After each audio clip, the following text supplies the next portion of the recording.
Et donc, dans ce neuvième webinaire, on a souhaité parler de cancer et vie à domicile. C'est pas retour à domicile. On a voulu que ce sujet soit beaucoup plus large que qu'on aborde souvent sur le retour à domicile.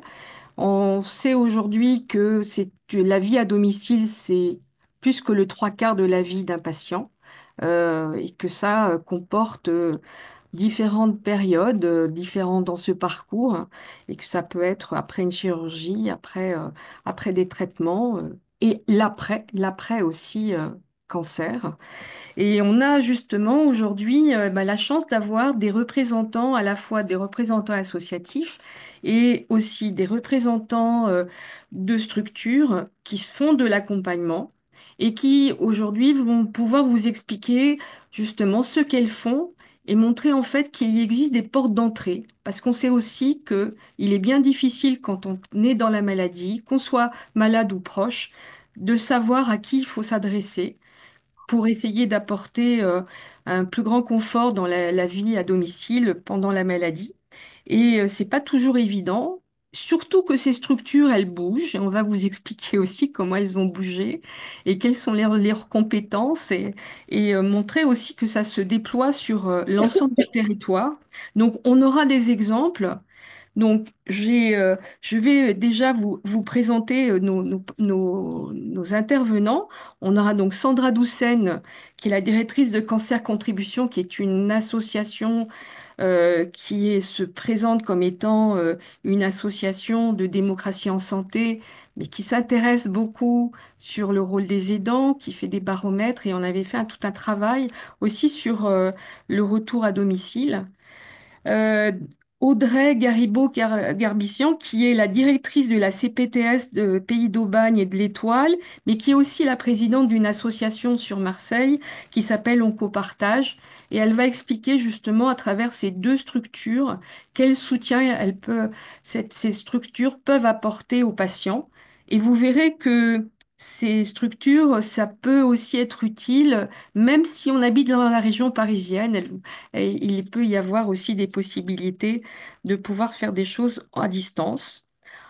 On a aussi Hélène Valk, qui est la présidente de la CPTS du Grand Arras. Donc là, on remonte dans le haut de la France et qui est aussi pharmacienne et certifiée en co-pharma et qui va vous expliquer qu'est-ce que c'est que cette formation qui est proposée aujourd'hui à des pharmaciens pour mieux prendre en charge les patients qui sont touchés par la pathologie cancéreuse et montrer combien c'est important que ces nouveaux acteurs soient vraiment actifs et puis bien, comment dire, représentés et qu'on comprenne qu'ils peuvent avoir un jouet à rôle lorsqu'il y a justement un retour à domicile.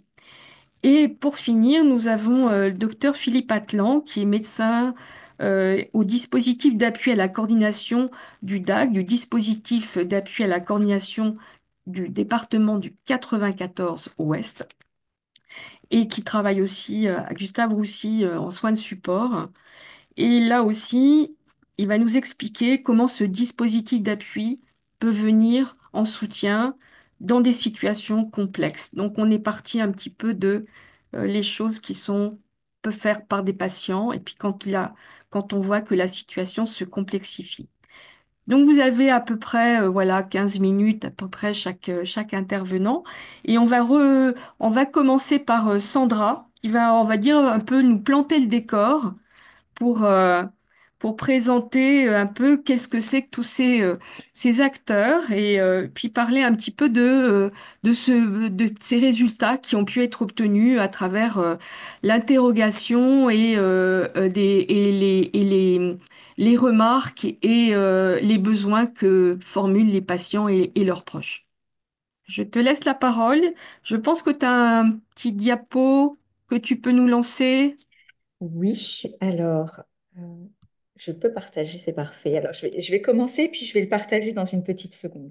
Merci Oui. beaucoup, Françoise, de permettre à Cancer Contribution, et merci Aurore, et à GPS Cancer, de permettre à Cancer Contribution d'intervenir aujourd'hui. Donc, Cancer Contribution, je vous le présente très rapidement. C'est une association loi 1901 qui regroupe des patients, des proches et des citoyens qui se sentent concernés par la cause de la lutte contre le cancer. Et cette association a vraiment pour objectif ce qu'on appelle la démocratie en santé, c'est-à-dire de recueillir et d'analyser les parcours, les expériences des personnes qui ont été touchées par un cancer et de leurs proches, et d'analyser tout ça, de tirer les enseignements et à plusieurs, donc avec les professionnels de santé, avec les institutions, avec tout professionnel, et bien sûr les patients, les proches et les associations de patients, de réfléchir, de proposer des pistes d'amélioration des pratiques à tout niveau, au niveau des professionnels de santé, au niveau des institutions, au niveau de la vie sociale, médico-sociale et professionnelle. Donc ça, c'est Cancer Contribution. Et dans le cadre de nos travaux, on s'est beaucoup intéressé forcément au cancer parce qu'on ne travaille que sur le sujet du cancer, mais de tous les cancers. Et donc, on a très vite vu que le cancer impactait toutes les sphères de la vie. Donc, comme je disais, social, familial, professionnel. Et donc, quand on parle de cancer et de vie à domicile, effectivement, on voit que tous ces éléments sont impactés. Et quand on parle également de la vie à domicile, on pense aussi forcément à son quotidien, l'alimentation, je dirais même ses vêtements, voilà, tout ce qui va faire la vie quotidienne euh, à domicile. Et donc, ce qu'on a pu remarquer, les travaux qu'on a démarrés, donc sur la base de notre plateforme Internet, de nos ateliers ou de nos enquêtes, on a vraiment orienté ça sur ce qu'on appelle le virage ambulatoire. Le virage ambulatoire, c'est deux choses. C'est le fait qu'on passe de moins en moins de temps à l'hôpital, donc le temps de soins à l'hôpital est extrêmement raccourci. Donc, c'est les soins ambulatoires majoritairement. Et le deuxième aspect, c'est les soins à la maison. C'est quand les soins viennent chez soi. Et donc, je vais vous montrer en une diapositive, euh, ce que, euh, voilà, ce que ça représente. Donc, ici, vous avez formalisé les soins du cancer dans un parcours de soins et ceux qui peuvent. Alors, est-ce que ça veut venir? Oui. Est-ce que vous voyez bien la diapositive? Oui, Donc, vous voyez ici, on a modélisé un parcours de soins. C'est ce qu'on utilise classiquement dans nos ateliers, de la prévention et du dépistage jusqu'à ce qu'on appelle l'après-cancer. Et donc, vous avez la phase d'annonce, de décision partagée, de traitement, l'hospitalisation quand il y a une chirurgie ou une urgence, la sortie de l'hôpital, quand il y a besoin, un passage par les soins palliatifs, qu'ils soient ambulatoires ou en hospitalisation. Puis après, il y a l'après-cancer. Et dans certains cas, quand malheureusement le cancer ne peut pas être guéri, il y a une étape de fin de vie. Et donc, je vous ai marqué ici en quelques mots les éléments en fait qui vont venir dans les soins du cancer impacter la vie à domicile. Donc, il y a le fait d'avoir une chirurgie ambulatoire, et donc c'est la post-chirurgie qui va se faire en général à domicile, avec parfois des soins avec des pansements complexes qui peuvent se faire à la maison, avec besoin de kiné, avec besoin de différentes choses en post-chirurgie. Il y a également les traitements qui peuvent se prendre maintenant de plus en plus à la maison, qu'ils soient par voie orale, donc par la bouche, ou injectables, donc qui nécessitent qu'une infirmière vienne à domicile. Puis il y a également ce qu'on appelle les soins de support, donc tous les soins non médicamenteux qui vont venir apporter du confort, réduire des effets indésirables, être nécessaires en même temps que le traitement principal du cancer. Et donc, dans les soins de support, j'ai cité le kiné tout à l'heure, mais il y a aussi le suivi psychologique, il y a aussi l'alimentation, la diététicienne. Il y a beaucoup, beaucoup de soins de support qui existent et qui peuvent être mis en place et qui peuvent être nécessaires et prescrits dans les parcours de soins. Et puis, il y a également l'hospitalisation à domicile. Quand le soin est très technique, quand il nécessite le passage de plusieurs acteurs fréquents et sur une période importante, on met en place une hospitalisation à domicile qui va permettre de coordonner tous ces soignants donc pour une mise en place ben voilà, du soin prescrit à la maison et ne pas avoir à faire ce soin qui est complexe à l'hôpital. Il peut y avoir également les soins palliatifs qui peuvent être faits à la maison.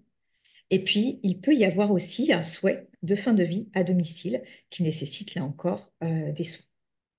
Donc, du coup, tous ces éléments vont venir chambouler la vie à domicile. Et donc, nous, on a mis en place plusieurs choses face au constat qu'on a pu faire dans nos remontées. C'est que aujourd'hui, 90% des soins sont effectués en ambulatoire.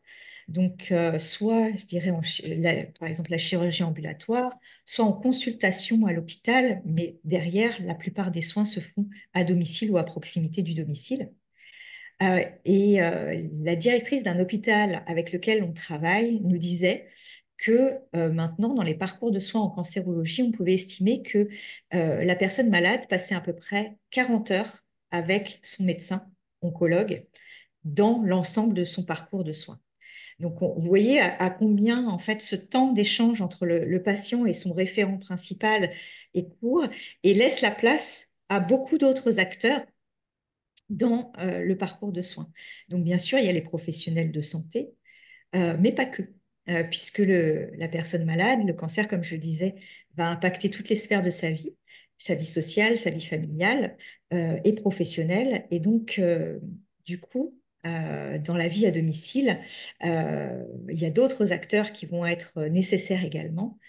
Ce sont les assistantes sociales, ce sont les professionnels de santé, les professionnels du paramédicaux et également les professionnels médicaux sanitaires, médico-sociaux, pardon. Et donc, sur l'ensemble de ces éléments, effectivement, nous, on a réalisé plusieurs travaux. On a réalisé un premier travail qui s'appelle Cancer à Dôme, euh, qui est ici, en fait, c'est un travail de 2 années pendant lesquelles on a interrogé, donc on a vraiment fait une action de démocratie en santé, hein. On a interrogé des patients, des proches, des professionnels de santé autour de l'impact du virage ambulatoire et des futures innovations à venir dans ce virage ambulatoire et de comment faire des soins qui restent in- toujours humain et innovant.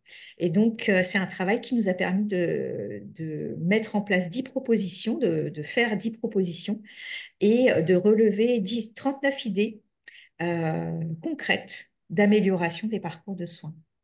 Donc, pourquoi? Parce que, en fait, euh, on s'aperçoit que, pourquoi 10 propositions? C'est parce qu'il y a à la fois des propositions qui vont relever de l'ordre de l'information, de la formation des personnes malades. Il y a des propositions qui vont relever de l'ordre de la proximité, de comment faire quelque chose en proximité autour des personnes malades et de leurs proches. Il y a tout un pan d'analyse qui a été sur la place et le rôle des proches, dont je vais vous parler et également de tout ce qui est à mettre en place de manière digitale, de manière en réseau avec les associations de patients pour améliorer ce virage ambulatoire. Je vais vous parler seulement d'un élément parce que du coup, mes confrères et consoeurs vont vous parler voilà, de plein de choses qui ont été mises en place et qui fonctionnent et qui sont méconnues. Et donc, c'est vrai que le nerf de la guerre, comme aujourd'hui, et je remercie GPS Cancer, c'est de faire connaître l'ensemble de ces éléments. La deuxième chose sur laquelle on a beaucoup travaillé, c'est grâce à notre baromètre. On en est maintenant au deuxième baromètre qu'on a conduit. Donc, on conduit tous les 2 ans à peu près sur la place des proches. Et on s'aperçoit qu'avec ce virage ambulatoire, avec les spécificités des pathologies du cancer, avec ces traitements qui sont complexes, la démographie médicale qui diminue, on s'aperçoit que les proches des personnes malades viennent donner vraiment de leur temps, de leur énergie pour soutenir les personnes malades. Et ils prennent un rôle, et donc on appelle ce rôle de proche aidant dans 80% des personnes qu'on a interrogées. Donc, sur le baromètre aidant, on a interrogé à peu près 300 aidants qui rentraient dans un centre hospitalier pour accompagner une personne malade pour un soin, une consultation en cancérologie. Et il faut savoir que 80% des proches ont été amenés pour pouvoir soutenir les personnes malades à transformer leur vie quotidienne. Et donc, les proches aidants en cancérologie, ils ont 52 ans en moyenne, ils travaillent tous, ou quasiment tous. Et donc, dans 80% des cas, ils ont modifié leurs horaires et dû adapter leur vie professionnelle. Et on sait aussi que 45% des proches aidants participent aux soins des personnes malades quand les personnes sont prises en charge à domicile. Donc, c'est pour vous dire le rôle important de ces proches et leurs besoins aussi qui augmentent. Donc, en même temps que ceux des patients. Donc, bien connaître les conduites à tenir, savoir adapter l'environnement, la vie quotidienne, la maison à l'arrivée voilà, de soins à la maison, à l'arrivée d'un lit médicalisé, à l'arrivée de tous ces acteurs qu'il faut coordonner. Et donc, voilà en gros l'entrée, voilà la mise en bouche que je pouvais faire pour mettre en avant voilà, les autres personnes donc, qui vont travailler et venir accompagner ces soins à domicile. Et donc, c'est vrai que face à tous ces soins à domicile, bah, la part voilà, du rôle des acteurs de proximité est de plus en plus importante. Et pourtant, ça reste une inconnue des parcours de soins quand on diagnostique un cancer à un patient et qu'on en parle aux patients et à ses proches. Très rarement, on évoque le rôle de tous les acteurs en proximité euh, voilà, euh,